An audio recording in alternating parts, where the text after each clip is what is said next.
Welcome to YouTube channel of Srivastava coaching classes. आज हम बात करेंगे उस टॉपिक के बारे में जिसके बारे में 9th से ही बच्चों के दिमाग में काफी ज्यादा डाउट्स रहते हैं कि अरे 10th में सबसे ज्यादा टॉपिक कौन सा है। इसी से बच्चे से पूछोगे सबसे ज्यादा टफ टॉपिक कौन सा है तो वो बोलेंगे ये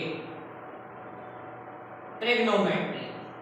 ठीक है, ट्रिग्नोमेट्री। जबकि ट्रिग्नोमेट्री वो टॉपिक है जो एक नहीं दो चैप्टर कवर करता है, एक ट्रिग्नोमेट्री और एक एप्लीकेशंस ऑफ ट्रिग्नोमेट्री। और ये काफी स्कोरिंग आपका सब्जेक्ट है, टॉपिक है। और अगर इसको कर लिया तो ऑलमोस्ट फुल मार्क्स लाए जा सकते हैं। ठीक है, तो आप देखते हैं, तो इसको आपको बिल्कुल मन में डाउट नहीं रखना है। ठीक है, तो ट्रिग्नोमेट्री। अब ट्रिग्नोमेट्री जो होती है, जैसे नाम से पता चल रहा है कि ये ट्रायंगल में लगती है। किस ट्रायंगल में लगती है? ये लगेगी आपकी राइट एंगल ट्रायंगल। ये आपका राइट एंगल ट्रायंगल है। ठीक है, राइट एंगल ट्रायंगल। अब ये राइट एंगल ट्रायंगल तो आप सबको पता है कि राइट एंगल ट्रायंगल में एक होता है परपेंडिकुलर। ठीक है, परपेंडिकुलर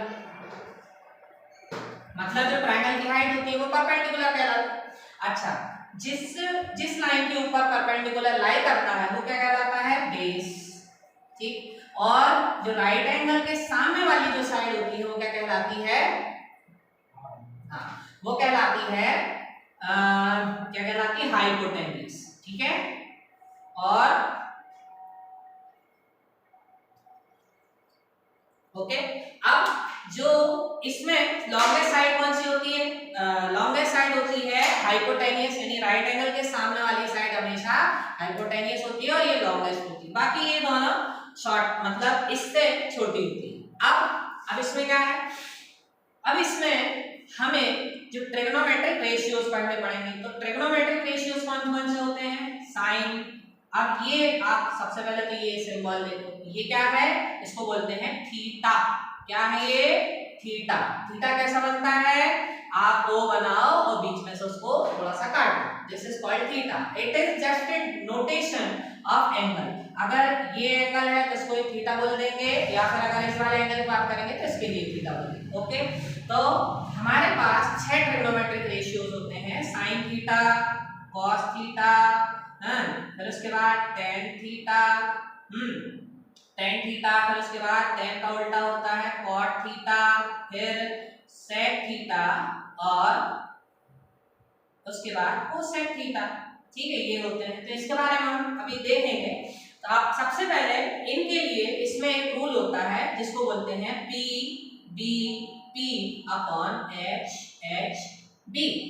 अब बच्चों ने इसके अलग अलग शॉर्ट फॉर्म बना लिए हैं। ठीक है, कोई याद करता है पीबीपी अपॉन एचएचबी, कोई याद करता है पंडित भोले प्रसाद हर हर, पंडित बद्री प्रसाद हर हर भोले। देखिए बच्चों के ट्रिक होते हैं, आप जैसा आपको सुटेबल लगता है याद कर सकते हैं। तो अब इसमें ये क्या लिखा हुआ है? Perpendicular upon hypotenuse. पी मतलब परपेंडिकुलर, एच मतलब हाइपोटेन्यूज। तो perpendicular upon hypotenuse.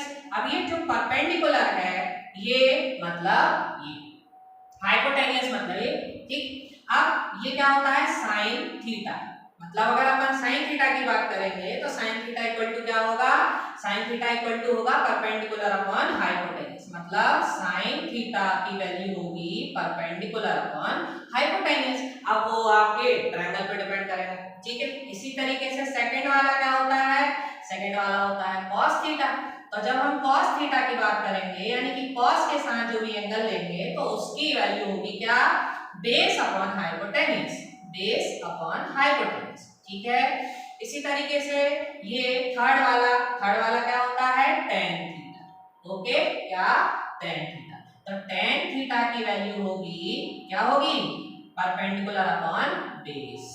Okay, perpendicular upon base होगी। ऐसे आगे के 3 होते हैं तो अपन आगे देखेंगे। अब अपन जो है जो आपकी एनसीईआरटी बुक है उसका जो पहला एग्जांपल है किसी भी 10th में, आप एक बात याद रखिए कि सिर्फ और सिर्फ अगर आप सोचें कि हम एक्सरसाइज कर लें तो काम नहीं चलेगा। आपको उसके एग्जांपल सारे करने पड़ेंगे, चाहे वो छोटा हो चाहे बड़ा। एग्जांपल बिल्कुल करना है और इसके बाद जब आपकी एनसीईआरटी बुक कंप्लीट हो जाती है तो फिर आपको अदर बुक भी देखना है, ठीक है, लेकिन पहले एनसीईआरटी, ठीक है।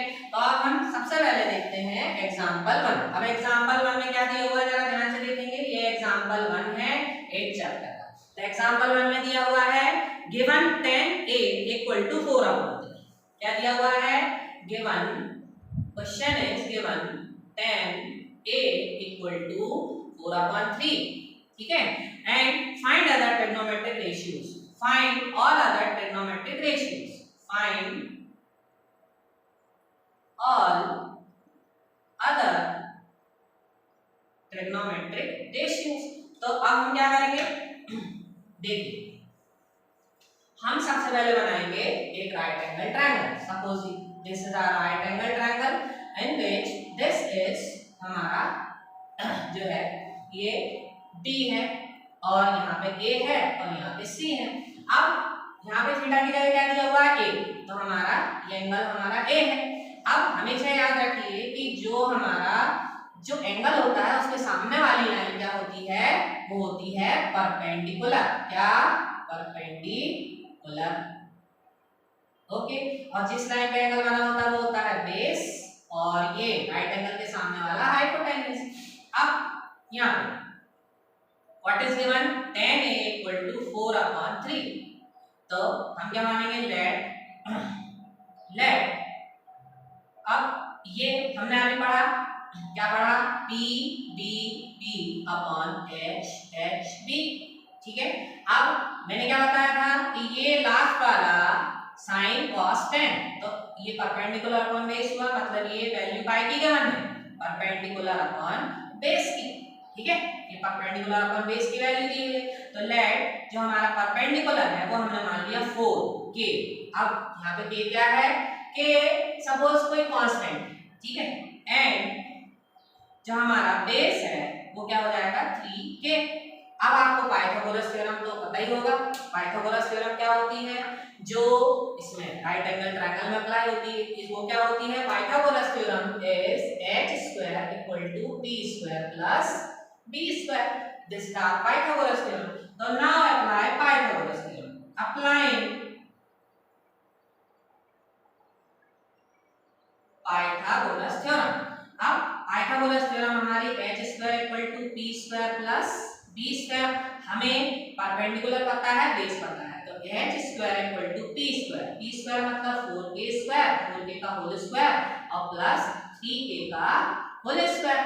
अब h² इक्वल टू 4k मतलब 16k² और प्लस 3 3 जा 9k²। अब जब आप इसको ऐड करोगे तो k² equal to 9 16k², 9k² 25k²। Root लगाओगे तो h की वैल्यू रूट 25k², ठीक है। रूट जब सॉल्व करोगे तो h की वैल्यू क्या रहेगी? 5k।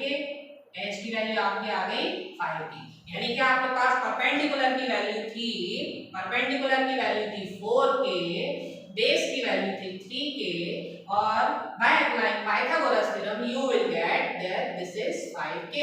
अब now you can find all the other trigonometric ratios। तो अब आपको क्या निकालना है? मान लो sin a निकालना है, तो sin a क्या होगा? यहाँ से परपेंडिकुलर अपॉन हाइपोटेन्यूज। तो परपेंडिकुलर क्या है? 4k, हाइपोटेन्यूज क्या है? 5k। k will be cancelled, answer will be 4/5। Son, next you have to find cos a। तो cos a यहाँ से क्या होगा? बेस अपॉन हाइपोटेन्यूज, तो बेस अपॉन हाइपोटेन्यूज। बेस क्या है? 3k, हाइपोटेन्यूज क्या है? 5k। k cancelled, answer will be 3/5। अब ना tan तो दिया ही हुआ है cot। अब cot क्या होता है? tan का अपोजिट। tan का अपोजिट मतलब tan था परपेंडिकुलर अपॉन बेस, तो this will be base upon perpendicular, base upon perpendicular. तो बेस क्या है? 3k, परपेंडिकुलर क्या है? 4k, तो k से k cancel, answer will be 3/4। Okay, अब ना cot के बाद क्या होता है? cot के बाद होता है sec a। तो sec a होता है, वैसे तो डायरेक्ट भी लिख सकते हैं, sec a होता है cos का अपोजिट। तो यहाँ से भी देख सकते हैं hypotenuse upon base, hypotenuse upon base. तो दिस विल बी हाइपोटेन्यूज है 5k और बेस है 3k, k cancelled, answer will be 5/3। And last finally last है हमारा कोसेक ए। कोसेक ए, तो कोसेक ए क्या होगा, कोसेक जो है वो साइन का अपोजिट होता है, तो साइन होता है परपेंडिकुलर अपॉन हाइपोटेन्यूज, तो this will be hypotenuse upon perpendicular 5 upon 4. This is your answer. Like this you can solve all this.